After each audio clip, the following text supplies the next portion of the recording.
skip a bit in Mark's gospel, we're in a healing section. When Jesus had crossed again in the boat to the other side, a great crowd gathered around him. He was by the sea. Then one of the leaders of the synagogue named Jairus came, and when he saw him, fell at his feet and begged him repeatedly, "My little daughter is at the point of death. Come, lay your hands on her, that she may be made well and live." So he went with him. And a large crowd followed and pressed in on him. Now, there was a woman who had been suffering from hemorrhages for 12 years. She had endured much under many physicians. She had spent all she had. She was no better, but rather she had grown worse. She had heard about Jesus and came up behind him in the crowd and touched his cloak. For she said, "If I but touch his clothes, I will be made well." Immediately, her hemorrhage stopped. She felt in her body that she was healed of her disease.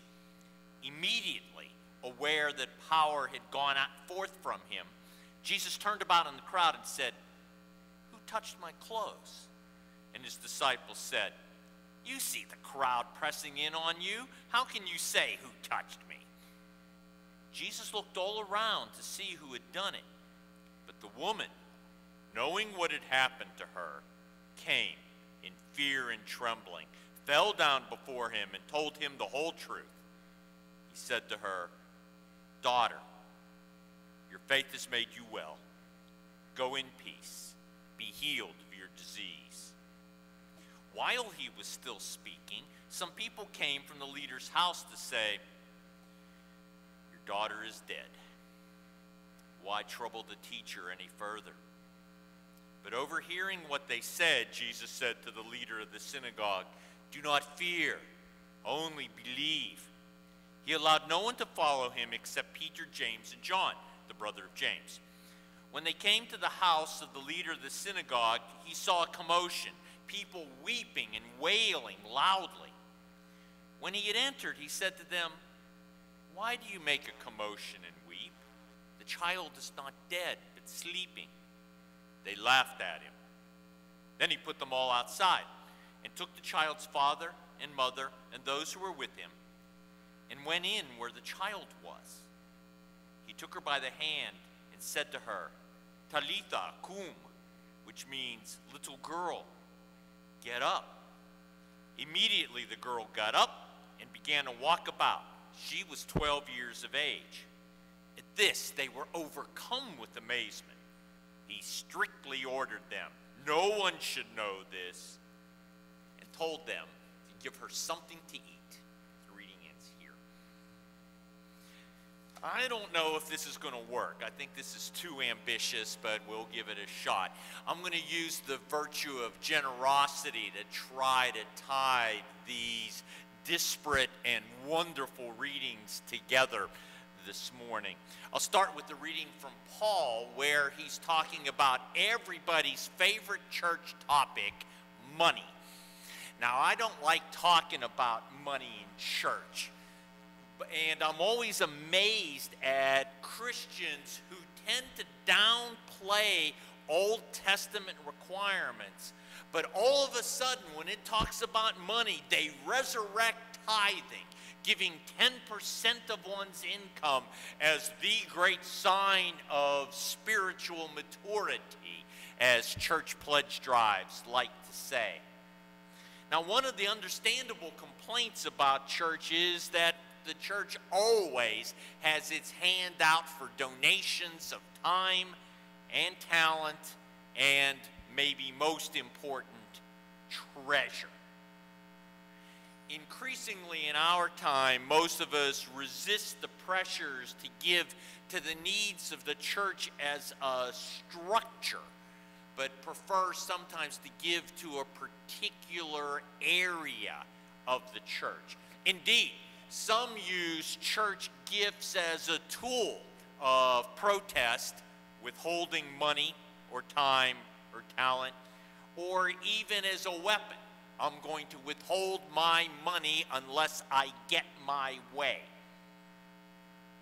Nothing shows the power of money not only as reality, but as symbol.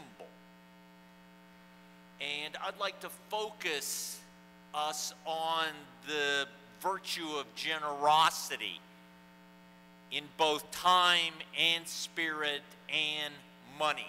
Paul is very clear. Generosity, the virtue, produces contributions. But notice, he doesn't command a collection. He sets it before them. He doesn't tell them how much to give. He compares other people's gifts to the Jerusalem church. Make up your own mind. He even gives them a couple of ways to judge contributions, all based on this idea of generosity from the heart and mind pouring out. One, he says that to the degree one is doing well, one can afford to be generous. Notice he says that he's not trying to put any burden or pressure on people to contribute. But as you have, as you prosper, if you will, give. But he also asks for what he calls a fair balance. But he's only able to say that out of the generosity of God. He uses that quote from the manna that showered over the people out in the wilderness. But he notices that it couldn't be hoarded. Everybody had enough. There wasn't a surplus, but everyone had what they needed to feed their family. He's asking, in a generous heart, in a generous society, how much is enough? Gift giving is often crucial in relationships. But the trouble is we have different standards for what's generous and what's a good gift. Some people crave a gift that's handmade, that shows you give of yourself in a gift. If I were doing that, it would look like the drawing of a 4-year-old kid. But other folks judge a gift purely by its economic value. The more expensive, the better the gift. Other folks look for a gift that fits one's interest and one's desires, as if we can read the mind of someone else in the gift. But Paul here is really giving us a different view of gift giving and gift receiving. We could even call it perhaps Christian economics. The very word economics refers to the management of a household, but Paul has expanded the household to the whole church that was growing. All of us sometimes neglect gifts. All of us sometimes need to be told what sort of gift to do.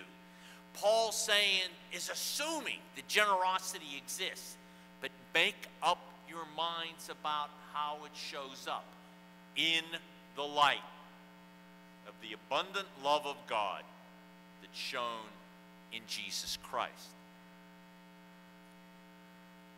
In another reading, we have David's great lamentation that we sang but a part of over Saul and Jonathan.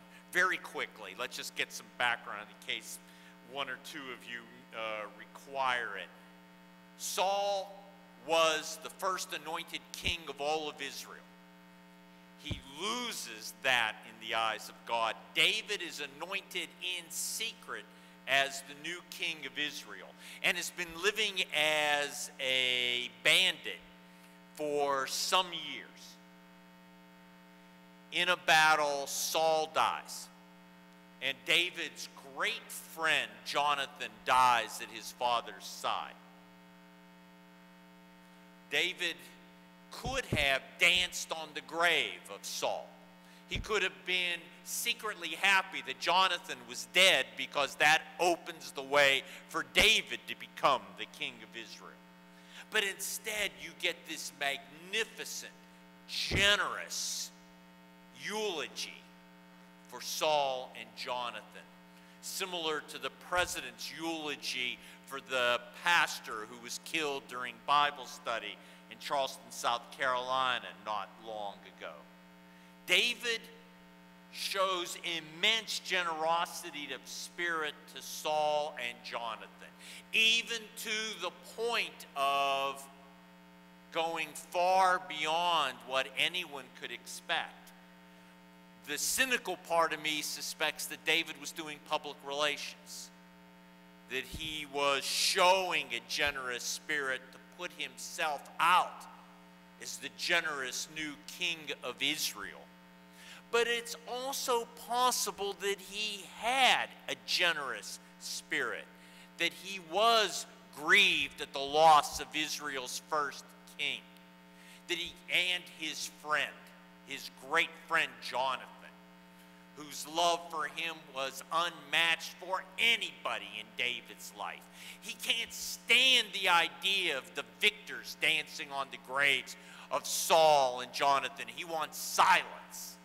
He even wants the heavens themselves to mourn, not with rain as tears, but the opposite, for the sky to grow silent and bright, so that no rain, not even dew, will fall on the place where Saul and Jonathan fell.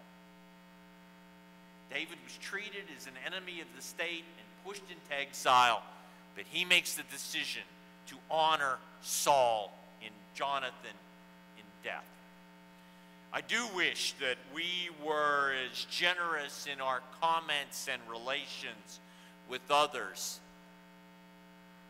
before we collect our stories of remembrance and kindness only after someone has died.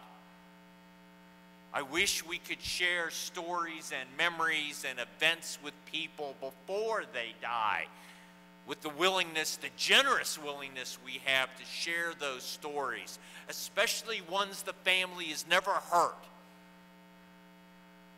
at the visitation. The gospel story is one of interruption. The few days go by when the phone in the office doesn't ring or the buzzer sounds. And it rarely, if ever, seems like a good time for an interruption. First thing Greg and I usually do on Monday morning is to get the bulletin material into Greg. I don't know if I've ever pulled that together without the phone ringing or the buzzer reading. But when I'm spinning my wheels and not getting anywhere, silence, no phone calls, no buzzers. But when I'm in the flow and getting something done, bam, interruption. When I was young and had a tough night, inevitably that meant at 7:15 in the morning, a Jehovah's Witness was ringing my doorbell trying to hand me their material.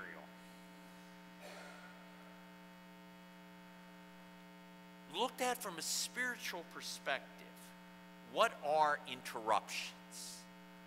Are they a sign for us? Are they a way for us to weigh what we're doing and what we're not doing?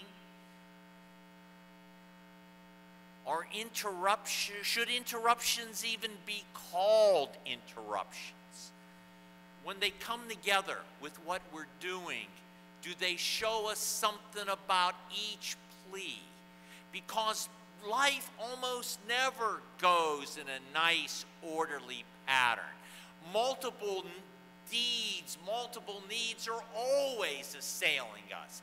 When Jesus meets all the commotion after the death of Jairus' daughter, that chaos is in our lives all the time. And now, with the rise of social media and smartphones, we hold constant interruptions in our hand. And we don't know what to do if the interruptions aren't coming every 15 seconds. And we choose to have them.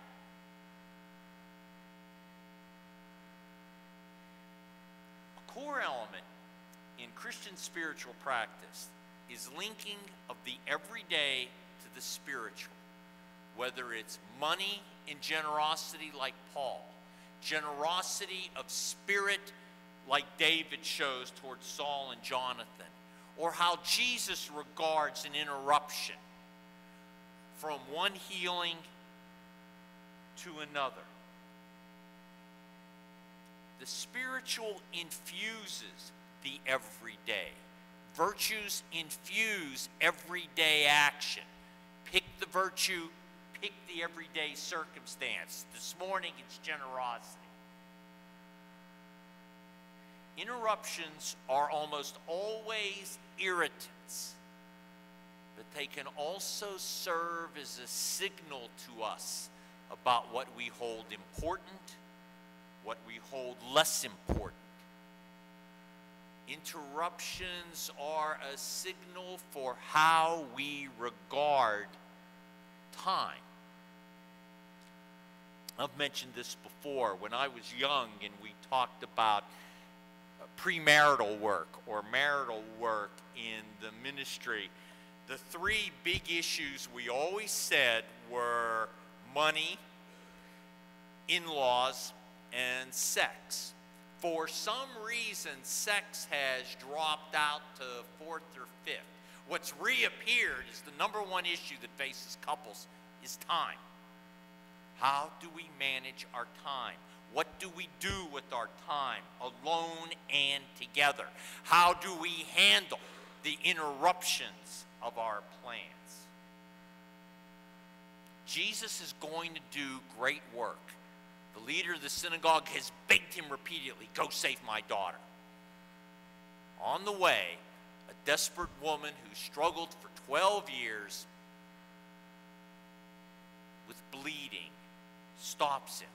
Not only does Jesus stop in his tracks, not only is she healed, they have a conversation. And I want to emphasize this. Can you imagine if you're Jairus, waiting for Jesus to stop being generous with his time and his healing power as if it's a limited resource, when my daughter's out there? And then he finds out it's too late. The woman has suffered for 12 years. Jairus' daughter is only 12 years old. The woman, we're not given what she says, but she speaks the whole truth. Jairus and the desperate woman both speak. Jesus is on his way to heal the daughter of Jairus. But in his generosity about the capacity of God to love all, he calls this woman daughter, part of the household of God. Neither gets excluded. Jesus' sense of time, in part, allows him to decide in the midst of interruption what needs attention, what needs to be held off, what needs to be kept in some semblance of order. Jesus' generous response to both these people shows the kingdom of God is wide open, but it's not competitive. And recall, the word here, made well, is the word save or heal. And you can't tell the difference by and large. So that my daughter may be saved, so that my daughter may be healed, so I may be saved, so I may be healed. While Jesus is on an emergency mission to save the life of the little girl for her prominent father, he instead spends time with a woman who has suffered for as long as the little girl has been alive. Jesus could have come back to her. The rabbi said that when there was an emergency, you dealt with the emergency and came back to the person who wasn't in emergency. But Jesus follows a different pattern. He spends time with her, even as the seconds were ebbing away for the little girl. And while they're doing so, she's entered into eternity. What we're presented with in the story, if you want a nice fancy word, Mark writes this story with intercalcation. He starts the story, interrupts it, there's another story, and then the story finishes. Imagine it, calling it a layer or a sandwich approach is the same thing. Bread, filling, bread. But it asks us, which is the most important? Or do we see them differently only when they're put together? Jairus' daughter and the woman bleeding. When we're interrupted, which is the more important? Which is the less important? Or do they have to be seen as a whole? Do we have to view things together to get the point about either of them? I don't buy the idea that's so common in our time-pressed time that we have to multitask, that we have to do many things at once. My attitude is this guarantees that we do a number of things poorly, that we require some attention and some focus. But Mark's story pushes me and asks us to realize that I might like life to come in discrete bits where I can make careful and reasoned decisions about those bits. That might exist in my head or my calendar, but that we all know that's not life. Life hits us with differing demands and different levels of demand all the time. And through all those conflicting demands, God's asking us a question. Are we facing limits, an empty pocketbook, an empty heart, an empty mind? Or is the kingdom of God something that grows to fit the needs and the requirement? Any of us who have kids know this. The oldest child, when they're told that a brother or sister is coming, always reacts with some difficulty because they think that love is limited and they're going to love brother or sister more than me. There's a competition for love and I might lose. And so often the older kid wants to know when we're bringing back the new child. Part of the maturity of the child is starting to learn that love isn't competitive, but it grows to fill the need. And through that, they learn the generosity of God, the generosity of our internal resources that can grow to fit